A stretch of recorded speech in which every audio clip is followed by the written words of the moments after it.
Bismillahirrahmanirrahim. Assalamualaikum warahmatullahi wabarakatuh. Kembali lagi di pertemuan keempat, materi keempat tentang metodologi penelitian. Kali ini kita akan membahas mengenai data collection atau pengumpulan data.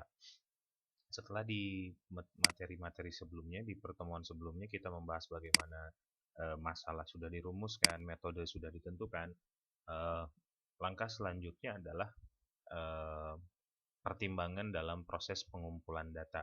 Apa saja yang harus dipersiapkan dan apa saja yang harus ditentukan ketika seorang peneliti akan memperoleh data. Nah, perlu diingat data merupakan eh, informasi kunci bagi peneliti untuk menjawab pertanyaan penelitian yang telah ditentukan di awal.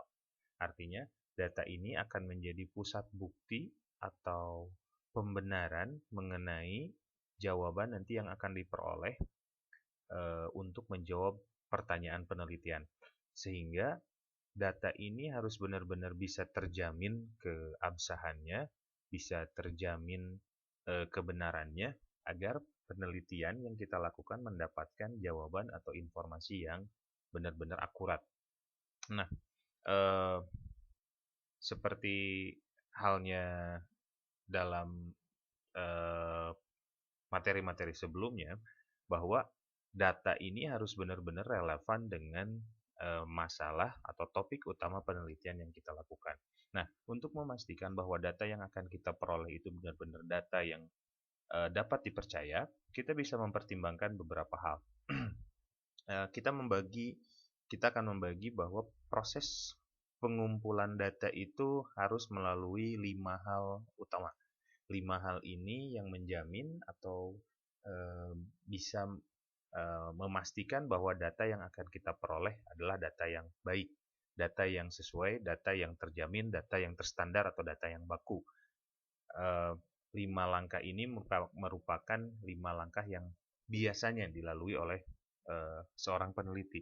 Nah, dari kacamata penelitian sebelumnya bahwa penelitian ini ada yang kualitatif dan kuantitatif, kita akan menggabungkan keduanya karena secara prinsip proses pengumpulan data baik kualitatif ataupun kuantitatif itu relatif sama.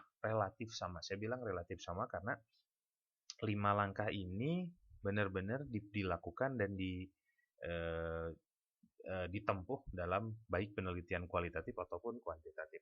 Nah, langkah yang pertama ketika kita ingin mengumpulkan data untuk penelitian, kita harus bisa menentukan partisipan atau orang-orang atau subjek yang akan kita libatkan dalam penelitian.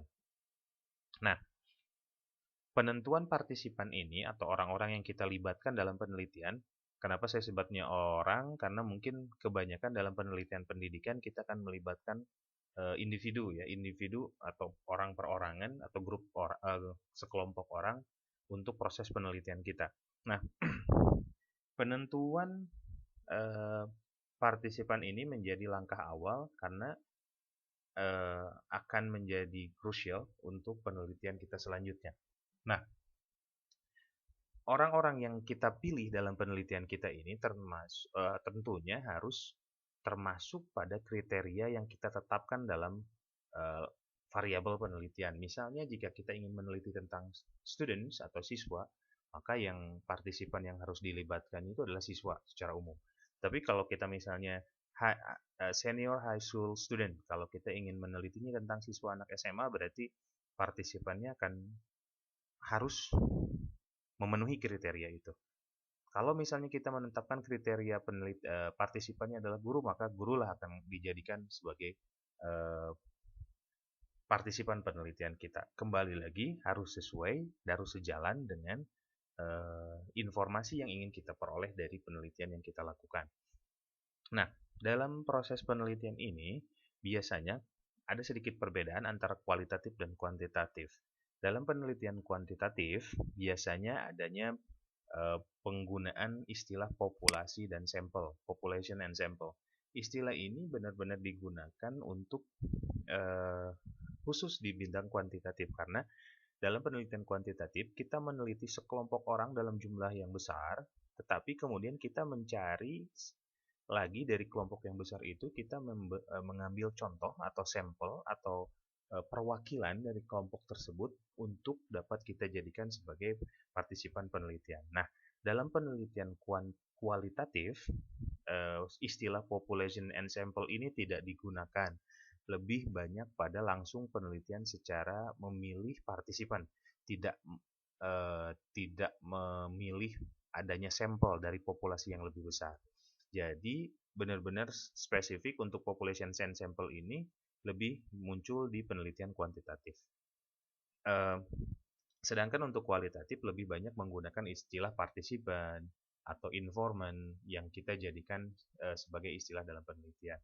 Kenapa? Karena menurut apa yang kita sudah bahas di penelitian sebelumnya, di pertemuan sebelumnya, di penelitian kualitatif itu tidak ada generalisasi. Artinya, apa yang sudah ditemukan di sampel tidak bisa digeneralisasikan di populasi karena case-nya atau masalah yang ditemukan atau fenomena yang ditemukan adalah fenomena yang khas atau yang khusus terjadi di suatu tempat atau suatu konteks ya. Nah, ini benar-benar harus diperhatikan sekali karena ini merupakan perbedaan yang mencolok antara penelitian dan kualitatif dengan kuantitatif. Berikutnya, nah apa yang harus kita lakukan adalah cara pengambilan sampel. Artinya bagaimana partisipan tersebut dipilih. Kita akan bahas dulu dalam penelitian kuantitatif. Biasanya kalau penelitian kuantitatif karena adanya pemilihan sampel ataupun ya sampel dari populasi, biasanya ada yang namanya random sampling, penyampelan secara acak. Artinya partisipan atau sampel dipilih secara acak dengan asumsi bahwa sampel manapun yang dipilih, dia akan bisa mewakili populasi secara keseluruhan. Nah, sedangkan dalam penelitian kualitatif itu lebih purposeful atau berdasarkan kriteria tertentu, berdasarkan parameter tertentu dalam pemilihan partisipan. Tidak bisa dilakukan secara acak. Jadi misalnya kalau kita dalam penelitian kuantitatif ingin meneliti tentang kebiasaan siswa sekolah menengah, kebiasaan baca siswa sekolah menengah misalnya, maka kita akan bisa bebas mengambil kriteria yang sudah ditetapkan, misalnya siswa sekolah menengah adalah parameter populasi kita. Nah, dari jumlah parameter yang sudah kita tetapkan itu nanti kita bisa ambil yang dianggap bisa mewakili. Misalnya dari 1000 orang kita ambil hanya 100 orang, tapi 100 orang itu diambil secara acak dengan asumsi bahwa dari 100 orang itu bisa mewakili karakter yang dibutuhkan dalam populasi dari 1000 orang.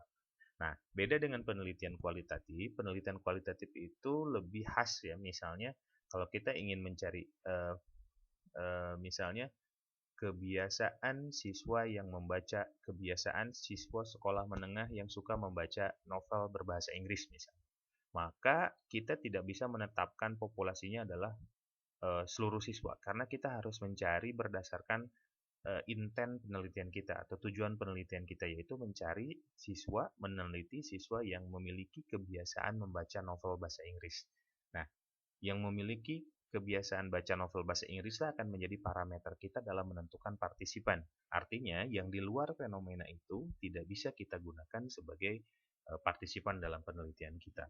Nah, cara pemilihan sampel ini menjadi penting karena kita harus memastikan bahwa partisipan atau sampel untuk penelitian kuantitatif atau partisipan untuk penelitian kualitatif yang kita ambil benar-benar diambil secara benar, terstandar, terstruktur agar menghasilkan data yang dibutuhkan. Kemudian yang selanjutnya, pertimbangan selanjutnya dalam proses pengumpulan data adalah seberapa banyak jumlah partisipan atau jumlah sampel yang harus kita libatkan. Kembali lagi pada kebutuhan penelitian. Mengenai jumlah penelitian ini, untuk penelitian kuantitatif, beberapa ahli menyarankan bahwa ada jumlah standar minimal untuk penelitian kuantitatif. Sampel yang diambil dalam penelitian kuantitatif itu biasanya berjumlah minimal 30 orang. 30 orang ini berkaitan dengan analisis statistik yang akan dilakukan. biasanya ada yang menggunakan saran 30 atau 25 kalau tidak salah. Jadi kisaran inilah yang bisa kita jadikan sebagai angka minimal atau jumlah minimal untuk menentukan sampel yang akan kita pilih atau partisipan yang kita libatkan untuk khusus untuk penelitian kuantitatif. Jadi ada minimal 25 sampai 30. Ini tergantung pada jenis penelitian atau desain penelitian yang akan kita lakukan nanti. Tapi kebanyakan beberapa ahli merekomendasikan, misalnya Louis Cohen merekomendasikan bahwa jumlahnya ada 30 untuk penelitian kuantitatif. Nah, 30 ini agar memastikan bahwa ketika proses analisis, data tersebut bisa diolah dengan maksimal dengan menggunakan uji statistik. Karena salah satu alat analisis yang digunakan dalam penelitian kuantitatif adalah uji statistik. Nah, berbeda dengan penelitian kualitatif ini tidak menghiraukan pada berapa banyak jumlahnya. Terkadang satu partisipan tetapi bisa memiliki informasi yang banyak, itu bisa dijadikan sebagai jumlah terkecil. Artinya satu orang pun bisa dijadikan sebagai partisipan dalam penelitian kualitatif dengan catatan data yang dihasilkan dari partisipan tersebut, dari subjek tersebut, benar-benar bisa mengcover, bisa menjawab, bisa menjadi bukti, bisa menjadi informasi yang digunakan sebagai dasar untuk menjawab pertanyaan penelitian. Nah, ini cukup mencolok ya perbedaan kualitatif dan kuantitatif. Kalau kualitatif tadi ada jumlah minimal kuantitatif ada jumlah minimal 25 sampai 30, tapi kalau ketika kualitatif satu orang pun, satu subjek pun itu cukup, asal dengan catatan data yang dihasilkan dari subjek tersebut, dari partisipan tersebut benar-benar bisa menjawab pertanyaan penelitian yang diajukan. Itu pertimbangan pertama, menentukan atau memilih partisipan yang akan dilibatkan dalam penelitian. Nah, masalah yang kedua adalah setelah kita menemukan bahwa subjek ini, partisipan ini yang akan kita ambil sebagai partisipan kita dalam proses penelitian yang akan kita lakukan, langkah yang selanjutnya adalah kita wajib dan secara etik ini benar-benar harus memperoleh izin, bisa benar-benar memperoleh permissions untuk mengakses data yang berada pada orang-orang tersebut. Balik lagi karena yang saya bahas di sini adalah proses penelitian dalam dunia pendidikan. Artinya kita berkaitan dengan bukan hanya sebatas benda mati ataupun berkaitan dengan hewan, tapi kita kebanyakan berkaitan dengan manusia, kegiatannya atau sistemnya. Maka etika yang harus kita pegang adalah kita wajib memiliki izin akses untuk mengakses data ke orang-orang atau individu tersebut atau institusi tersebut. Ada beberapa bentuk mungkin izin yang dibutuhkan itu mungkin secara institusi atau secara organisasi, misalnya izin ke sekolah tempat kita penelitian, izin ke kalau misalnya kita meneliti masyarakat adat, ke tetua masyarakat adat atau ke lembaga yang menaunginya. Kemudian kalau kita misalnya masuk lagi ke unit yang lebih kecil, misalnya dari sekolah ada kelas, apakah diizinkan kita untuk melakukan penelitian di sana dan sebagainya. Ataupun misalnya kepada partisipannya itu sendiri, apakah mereka mau dilibatkan atau apakah mereka dengan sukarela mau terlibat dalam penelitian kita tetap harus memperoleh izin dari mereka. Tidak bisa sembarangan mengambil data tanpa sepengetahuan orang yang kita teliti. Ini masuk ke dalam etika penelitian, terutama dalam penelitian pendidikan. Nah, khusus kasus yang nomor 4, poin D, misalnya, kenapa orang tua partisipan yang kita minta izin, misalnya ketika subjek penelitian kita adalah anak-anak SD, mereka belum memiliki kewenangan atau otoritas untuk menentukan bahwa mereka mau ikut atau tidak, karena mereka tidak istilahnya belum paham hak dan kewajiban yang akan mereka tempuh ketika menjadi seorang subjek atau partisipan dalam penelitian. Makanya dalam konteks ini orang tua partisipan lah yang kita akan mintakan izin untuk melibatkan anak-anak atau anak wali mereka untuk dijadikan sebagai partisipan dalam penelitian. Ini tetap harus dilakukan karena mau tidak mau hasil penelitian kita itu kemungkinan besar dan biasanya selalu memiliki dampak terhadap partisipan yang kita teliti, baik dampak langsung ataupun tidak langsung. Atau contoh lagi yang lain misalnya ada tentang kampus atau tentang universitas dan sebagainya, atau bahkan ada yang eh, mengharuskan bahwa seorang peneliti itu benar-benar dianggap kredibel dalam melakukan penelitiannya. Nah, salah satunya adalah dengan memberikan eh, istilahnya nanti kita akan bahas di bab-bab selanjutnya atau di materi selanjutnya tentang informed consent. Informed consent ini saya tulis namanya, nanti ada istilah yang harus kita benar-benar pahami, informed consent. Informed consent ini merupakan persetujuan atau hak-hak dan kewajiban yang harus dilakukan oleh partisipan ketika terlibat dalam penelitian yang kita dilakukan. Nah, informed consent ini menjadi penting seolah-olah menjadi surat perjanjian antara peneliti dengan partisipan agar hak-hak masing-masing itu bisa tertunaikan dan dilindungi. Tidak ada yang dirugikan, tidak ada pihak yang dirugikan dengan adanya penelitian ini. Nanti di materi lain saya akan membahas tentang informed consent ini bentuknya seperti apa, karena ini berkaitan, saya akan bahas di materi tentang ethical issues, masalah-masalah etis dalam penelitian. Kemudian, hal yang ketiga yang harus diperhatikan dalam pengambilan data adalah, dalam pengumpulan data adalah jenis informasi yang kita ambil. Nah, ini pun penting karena kembali lagi pada kuncinya ada pada pertanyaan penelitian. Apa yang kita tanyakan, informasi apa, informasi tersebut kita peroleh dari siapa, itu tentang partisipannya, bagaimana kita memperolehnya, itu dengan metode pengumpulan data dan sebagainya. Kemudian jenis informasi apa, misalnya apakah informasinya berbentuk tes, berbentuk angka, berbentuk hasil wawancara, berbentuk hasil observasi, berupa hasil angket, berupa dokumen analisis. Nah, ini menjadi pertimbangan berikutnya karena dari sana ketika kita tahu apa sih yang harus kita peroleh dari data yang kita miliki, dari data yang kita cari itu, kita akan bisa menentukan alat apa yang harus kita gunakan. Nah, biasanya dalam menentukan jenis informasi ini, peneliti sangat-sangat berpegang pada satu pertanyaan penelitian. Dari pertanyaan tersebut kita harus memperoleh jawaban. Nah, jawaban ini harus berdasarkan pada informasi tersebut. Jawaban ini harus ditopang atau harus didukung atau harus dibuktikan dengan informasi yang kita cari. Nah, jenis-jenis informasi ini misalnya untuk dalam bentuk angka, dalam bentuk tulisan, dalam bentuk rekaman, dalam bentuk hasil observasi dan sebagainya, inilah yang akan menjadi bukti bahwa apa jawaban yang kita peroleh atau hasil yang kita peroleh dari penelitian kita itu benar-benar terbukti berdasarkan data.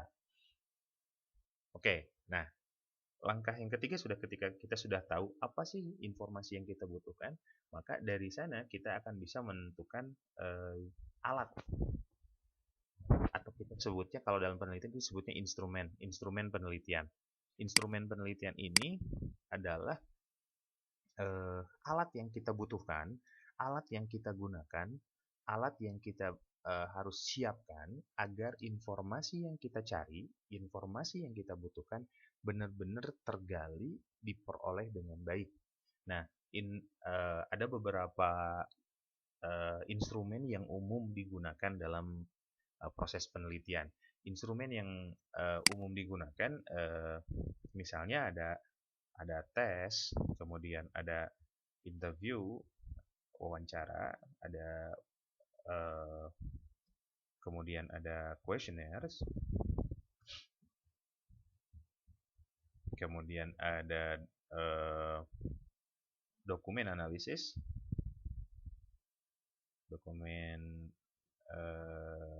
documents analysis, dan yang umum digunakan itu satu lagi observasi.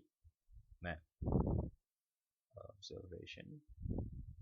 Nah, lima instrumen ini yang umum digunakan dalam penelitian pendidikan, meskipun nanti ada jenis-jenis yang lain, tapi saya gunakan dulu yang umum dulu ya. Nah, pertanyaan sederhana yang sering muncul adalah instrumen mana yang paling bagus untuk digunakan dalam penelitian kualitatif ataupun kuantitatif. Biasanya pertanyaannya selalu dikotomi seperti itu. Ada untuk kuantitatif lebih cocok apa, untuk kualitatif lebih cocok yang mana. Nah, sebetulnya dari kelima instrumen atau alat yang kita gunakan, ini tergantung pada data yang informasi yang sedang kita gali. Jadi tidak bisa kita mengatakan bahwa tes lebih cocok untuk kualitatif atau kuantitatif. Tergantung pada data yang ingin kita cari. Misalnya, kalau kita mau melakukan penelitian pengamatan tentang kebiasaan belajar siswa SD misalnya, siswa SD tapi sekolah dasar, kebiasaan belajar siswa sekolah dasar dari kelima jenis instrumen yang digunakan ini, mungkin rasanya tes ataupun interview ataupun questionnaires ataupun dokumen analisis itu kurang cocok, karena mereka atau siswa-siswa SD relatif sulit untuk mengungkapkan pendapat mereka atau jawaban mereka dengan sendirinya. Lebih baik kita melakukan observasi. Lebih baik, saya bilang lebih baik. Mungkin saja ada cara yang lebih baik ya, tapi lebih baik rasanya misalnya kita melakukan pengamatan langsung, bahwa kita melihat kebiasaan mereka di kelas, ketika berinteraksi dengan teman, ketika berinteraksi dengan guru, atau ketika berinteraksi dengan materi pelajaran. Nah, itu akan lebih aman untuk kita gunakan. Atau misalnya ketika kita misalnya melakukan pengamatan kebiasaan belajar, tetapi untuk mahasiswa misalnya, dengan variabel yang relatif sama tetapi subjeknya berbeda, kebiasaan belajar tingkat mahasiswa, observasi sepertinya masih mungkin bisa dilakukan, tapi untuk mahasiswa rasanya kita bisa menggunakan interview. Artinya kita bisa mewawancarai mereka langsung, karena dengan mewawancarai mereka kita bisa dapatkan jawaban yang berdasarkan pengalaman mereka sendiri. Berbeda dengan anak SD tadi, kalaupun kita tanya menggunakan wawancara agak susah. Misal, nah, artinya dalam pemilihan instrumen ini tidak ada instrumen yang A paling bagus ataupun tidak, tergantung pada data partisipan yang kita hadapi. Mana yang lebih bagus, mana yang lebih cocok, mana yang lebih bisa menghasilkan data yang lebih akurat, itulah yang akan kita gunakan. Baik tes, interview, questionnaires, dokumen analisis, ataupun observations, itu masing-masing memiliki kelebihan dan kekurangannya masing-masing. Jadi tinggal kita pilih mana yang kita anggap paling sesuai untuk penelitian yang akan kita lakukan dengan subjek atau data yang kita butuhkan. Nah, ada 3 cara yang menarik ini untuk dilakukan dalam pemilihan instrumen. Jadi instrumen itu pertama bisa kita locate ya. Kalau di sini istilahnya menggunakan locate, kalau Creswell menggunakan istilah locate, artinya peneliti menemukan atau menggunakan instrumen yang sudah jadi. Artinya penelitian ini menggunakan alat yang sudah ada sebelumnya, yang sudah dipergunakan oleh peneliti sebelumnya, tapi benar-benar kita ambil secara utuh, kita ambil secara benar-benar sesuai dengan aslinya, tidak ada perubahan sedikit pun atau apapun. Nah, biasanya ini lebih aman, lebih mudah dilakukan karena instrumen tersebut sudah tersedia dan sudah teruji di penelitian-penelitian sebelumnya. Boleh kita gunakan. Jadi instrumen itu kita boleh mereplikasi atau menggunakan instrumen yang sudah dikembangkan oleh orang lain, terutama oleh ahli, untuk memperoleh data yang kita miliki. Yang kedua, langkah yang kedua untuk memilih instrumen itu atau menggunakan instrumen itu, kita bisa memodify atau memodifikasi atau mengubah atau menyesuaikan dari instrumen yang sudah ada, tapi kita melakukan perubahan-perubahan sedikit, kita sesuaikan dengan kebutuhan data yang ada di lapangan yang sedang kita hadapi. Ini juga relatif lebih doable ya, setelah kalau yang tadi langsung benar-benar kita gunakan. Kalau yang ini sebelum kita gunakan, kita ada modif dulu sedikit-sedikit, kita ada perubahan sedikit-sedikit agar sesuai dengan kebutuhan informasi yang akan kita cari. Ini juga boleh dilakukan, atau ada istilahnya, kalau yang beberapa ahli mengatakan kalau langkah yang locate itu istilahnya adalah adopting, Kalau yang ini adapting, istilah lainnya adalah adapting, mengadaptasi atau menyesuaikan dari instrumen yang sudah ada. Atau ada cara yang lebih sulit dan ini memang tetapi bisa menjadi tantangan tersendiri untuk peneliti, yaitu mengembangkan instrumen sendiri. Nah, boleh kita merumuskan atau mengembangkan atau membuat instrumen sendiri dengan catatan kita harus memastikan bahwa instrumen yang kita akan gunakan itu merupakan instrumen yang valid dan reliable. Artinya yang sah, yang sesuai standar, eh, yang memiliki daya uji dan keabsahan yang akurat. Nah, ini tantangannya. Meskipun tidak dilarang, tetapi tantangannya lebih sulit karena memastikan sebuah instrumen atau valid atau reliable itu akan berdampak pada kualitas data yang kita miliki.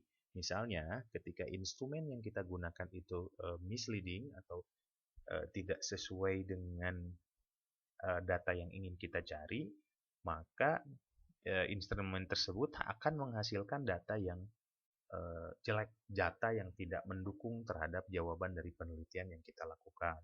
Nah, ini benar-benar harus hati-hati.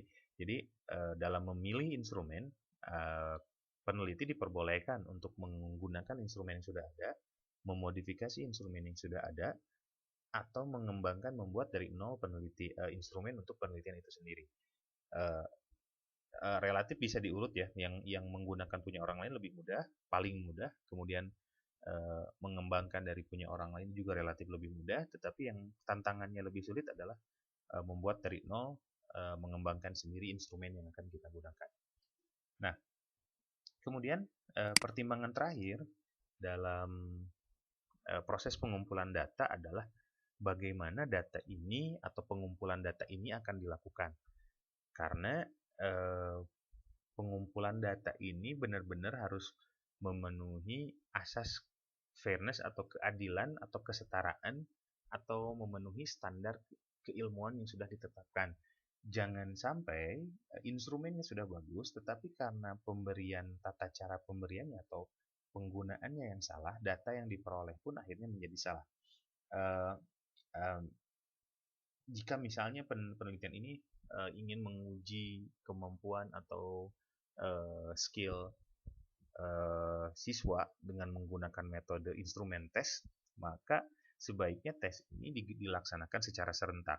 Artinya siswa diberikan tes dalam waktu yang relatif bersamaan untuk memastikan bahwa setiap orang benar-benar mengerjakan tes tersebut sesuai dengan aturan yang telah ditetapkan bersama. Tidak boleh ada satu orang ataupun salah satu subjek penelitian yang memperoleh privilege atau kemudahan ataupun misalnya penyesuaian yang berbeda dengan yang lain, karena pemberian yang berbeda, pemberian tes yang berbeda, tata cara pemberian tes yang berbeda mungkin menghasilkan hasil yang berbeda. Sebagai contoh misalnya, ketika misal dari 30 orang kita ingin mengambil data hasil tes, misalnya tes kemampuan grammar, misalnya tes kemampuan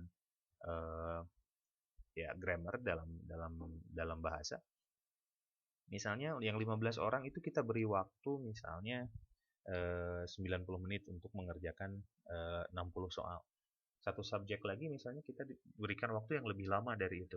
Maka asas keadilan untuk memunculkan hasil tes pun menjadi hilang ya, karena ada kemungkinan yang diberi waktu yang lebih lama memiliki waktu yang lebih lama pula untuk berpikir, artinya keakuratan jawabannya pun akan dipertanyakan, atau ya mereka jawab lebih baik karena mereka punya waktu yang lebih banyak.